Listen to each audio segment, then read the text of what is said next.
Merhaba arkadaşlar, kanalıma hoş geldiniz. Ben Velda. Bugün de sizlerle tığ işi patiklerde kullandığımız patik uçlarını öreceğiz. Bugünkü videom yuvarlak patik ucu olacak. Bir sonrakinde de küt burun patik ucunu göstermeye çalışacağım. Şimdi patik ipimi aldım. Tığımda patiklerde kullandığım 3 numara 1.70 milim. Şimdi isterseniz hemen patik burnumuzu yapmaya başlayalım. Ben sihirli halka yaparak oluşturuyorum halkamı. Şöyle orta parmağımın altından üstüne doğru doluyorum. Şurada şöyle bir çarpı işareti gibi bir işaret oluşuyor. İpliğimin arasından giriyorum.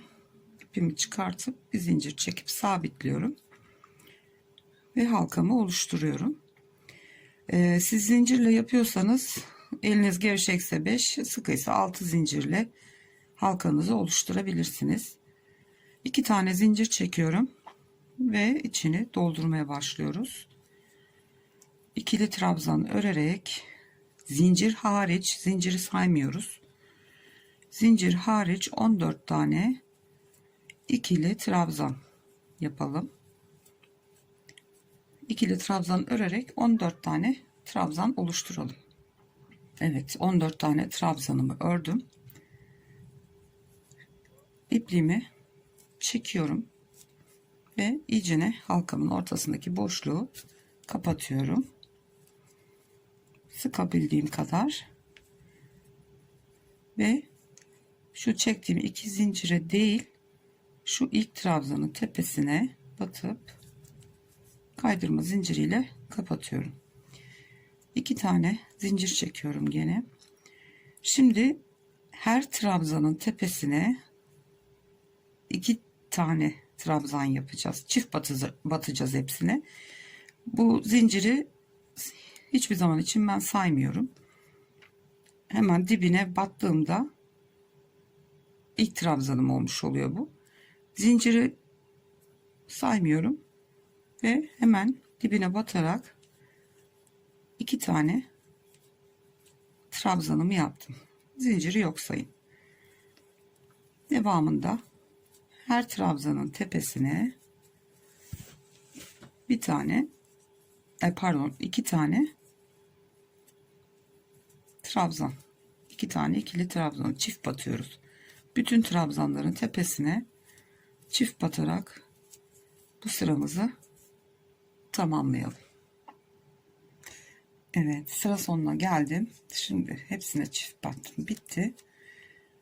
İlk trabzanın tepesine kaydırma zinciriyle tutturuyorum. 2 tane zincir çekiyorum gene.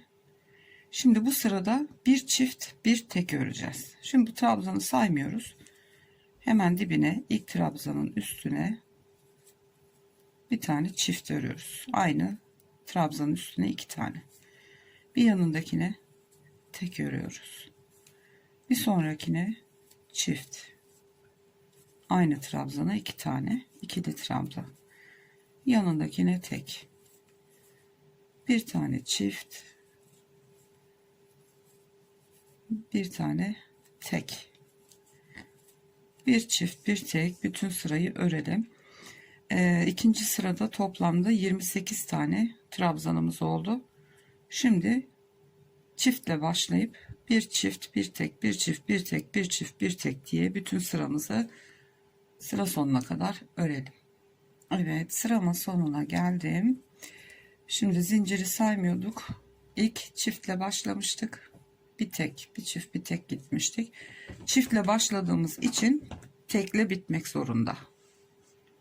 Eğer tekle bitmiyorsa bir yerde bir hata yapmışız demektir.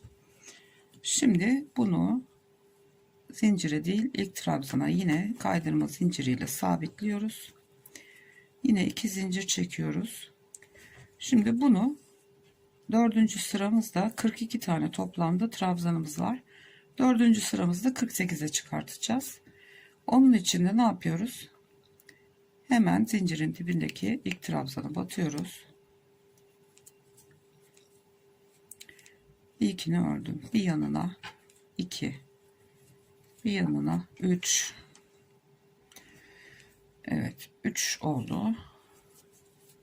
4, 5, 6 tane tek trabzan örüyoruz. Her bir trabzanın tepesine bir tane. 7.'ye 2 tane. 6 tek, bir çift yapıyoruz. 1, 2, 3, 4, 5, 6 tek, 7.'ye çift batıyoruz. 6 tek, bir çift örerek bu sırayı sıra sonuna kadar devam edelim. Evet arkadaşlar, 6 tek bir çift, 6 tek bir çift örerek sıra sonuna kadar geldim. En son burada 6 tane tek ve son trabzana çiftimi battım ve ilk trabzanın tepesine kaydırma zinciriyle tutturdum. Bu 4. sıramızdı. Şimdi 5. sırada şu anda 48 tane ikili trabzan var. Şöyle ikiye katladığımızda gayet güzel bir yuvarlak burun oldu. Bu şekilde ikiye katladığımızda başlangıçta ve tam orta kısımda, yani yarısını ördüğümüzde şurada bir bu tarafta bir bu tarafta birer tane arttırma yapacağız. Şimdi 2 zincirimi çektim. Hemen ilk başlangıca bir tane değil, dibine ilkini yaptım. İkincisini de yapıyorum. İlk arttırmayı yapmış oldum. Sadece 2 trabzan arttıracağız burada. Bu şekilde diğer yarısına kadar örelim. Her bir trabzanın tepesine birer tane batıyoruz. 48'de de bırakabilirsiniz. O sizin tamamen modelinize bağlı. Ama biraz daha geniş, 39 ayak olduğu zaman ya da 50 tane trabzan üzerinde kurulması gereken bir model olduğu zaman bu şekilde iki yandan başlangıçta ve tam orta kısımda denk gelen yere göz kararı birer tane daha arttırarak 50'ye çıkartabilirsiniz. Çünkü bazı insanların ayakları ince, kimisininki daha etli, tombul olabiliyor. O tamamen şeye kalmış, yani yapacağınız kişinin ayak yapısı, modele göre değişir.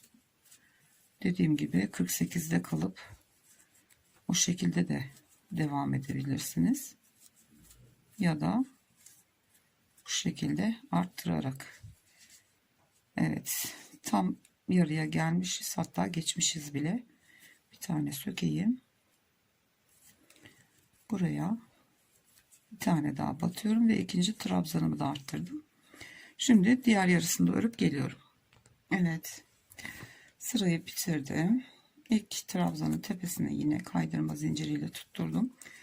2 zincir çektim. Gördüğünüz gibi şöyle çok güzel oldu burnumuz. 1 2 3 4 5 sıra ördük. Bazı modeller 4 sırada da kuruluyor. Kimisi 6, genelde 6 sıradan sonra kurmaya başlıyoruz. Bu son sırayı da her trabzana bir tane batarak bir sıra daha örüp 6 sıraya tamamlayacağız. Örelim şimdi bir sıra daha. Her trabzanın tepesine bir tane batarak 50 trabzan olarak bir sıra daha dönelim ve gelelim. Evet, sıramı ördüm, bitirdim ve şimdi en baştaki trabzanın üstüne batıp kaydırma zincirimi yapıyorum. Bir zincir çektim ve bıraktım. Gördüğünüz gibi böyle bir şekil aldı. Bunu böyle ikiye katladığımızda çok güzel bir burun oldu. Parmak uçlarını kesinlikle rahatsız etmez. Gördüğünüz gibi ben arttırmaları bu şekilde yapıyorum. Böyle alıştım, böyle örüyorum. Ve gayet de güzel duruyor. Bakın yuvarlaklığını. Yani dümdüz bir parça olup da böyle katlamıyorum. Bu şekilde kendinden yuvarlanmaya başlıyor. Bu şekilde ayak çok daha rahat oturuyor bence. Bu şekilde olduğu zaman. Dümdüz bir parça olsa, yani bilmiyorum, bu şekilde ben arttırmaları yaparak en sonunda bu şekilde örmeye karar verdim. Umarım beğenmişsinizdir. Bu videomuz da bu kadardı arkadaşlar. Dediğim gibi, eğer sihirli halka ile başladıysanız mümkün olduğu kadar bu ipi sıkıştırıp dibine bir tane düğüm atıp ondan sonra keseriz. İpliğimizi araya saklarız. Evet, yuvarlak burnumuz böyle oluştu. Bir sonraki videoda da küt burunu nasıl yapıyoruz onu anlatmaya çalışacağım.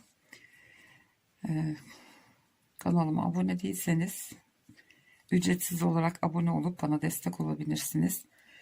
Sosyal medya hesaplarından da paylaşıp en büyük desteği verebilirsiniz bizlere. Beğeni ve yorumlarınızı da esirgemezseniz çok sevinirim. Bir sonraki videoda görüşmek üzere. Kendinize ve sevdiklerinize çok iyi bakın. Hoşça kalın.